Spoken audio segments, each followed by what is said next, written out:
Welcome to yet another Reflect episode looking at the book of Revelation. And today we're going to explore Revelation 21. It's the penultimate chapter in Revelation and the Bible.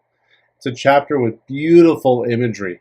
It portrays the New Jerusalem, the holy city of Israel, where the presence of God dwelt in the temple. But that has changed in the New Jerusalem. The chapter is fairly long, but we're going to read the whole chapter so we can get a sense of the beauty and the vastness and openness of the New Jerusalem. So let's read that now. Then I saw a new heaven and a new earth, for the first heaven and the first earth had passed away, and there was no longer any sea. I saw the holy city, the New Jerusalem, coming down out of heaven from God, prepared as a bride beautifully dressed for her husband. And I heard a loud voice from the throne saying, "Look, God's dwelling place is now among the people, and he will dwell with them. They will be his people, and God himself will be with them and be their God. He will wipe every tear from their eyes. There will be no more death or mourning or crying or pain, for the old order of things has passed away." He who was seated on the throne said, "I am making everything new." And then he said, "Write this down, for these words are trustworthy and true."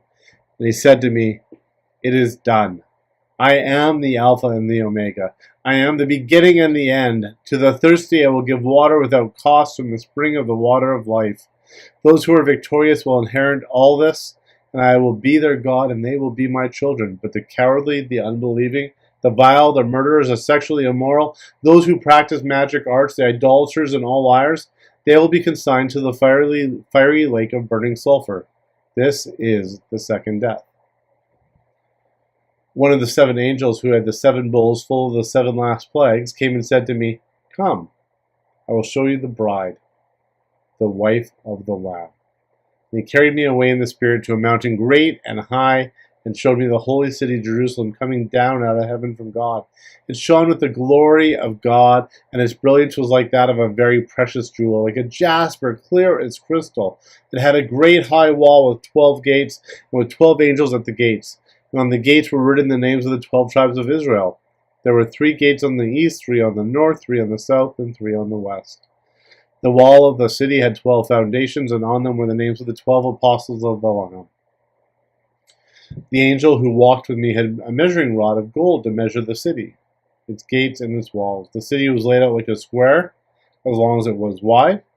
He measured the city with a rod and found it to be 12,000 stadia in length, and as wide and high as it is long. The angel measured the wall using human measurement, and it was 144 cubits thick. The wall was made of jasper, and the city of pure gold, as pure as glass. The foundations of the city walls were decorated with every kind of precious stone. The first foundation was jasper, the second sapphire, the third agate, the fourth emerald, the fifth onyx, the sixth ruby, the seventh chrysolite, the eighth beryl, the ninth topaz, the 10th turquoise, the 11th jacinth, and the 12th amethyst. The 12 gates were 12 pearls, each gate made of a single pearl. The great street of the city was of gold, as pure as transparent glass.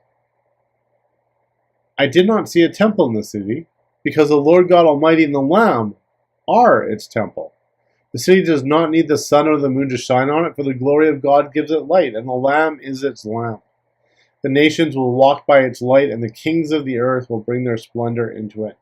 On no day will its gates ever be shut, for there will be no night there. The glory and honor of the nations will be brought into it. Nothing impure will ever enter it, nor will anyone who does what is shameful or deceitful, but only those whose names were written in the Lamb's book of life. This chapter is showing the future for all followers of Jesus. It's a gift to those who are suffering at the hands of Christ. Truth has won, God has won, and evil and sin and death defeated. I think we miss, in our Christian culture, the most shocking part of the imagery in the chapter. We read in verse 22, there is no temple. The idea of Jerusalem without a temple would seem so strange and incomplete. It would be shocking to people, because that was so much part of the identity of what Jerusalem was. The holy city, the place with the temple where God's presence was made known. But a reason's given on why a physical building where God's presence was made known is not needed anymore.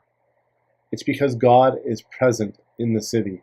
His presence illuminates everything with his glory, and that light will guide all. Not since the Garden of Eden have people dwelt directly in the presence of God just as Adam and Eve walked with God in the garden. Our broken relationship has been healed and restored. We are back in direct relationship with God. Wow. Well, I hope to see you next time. Thanks for watching.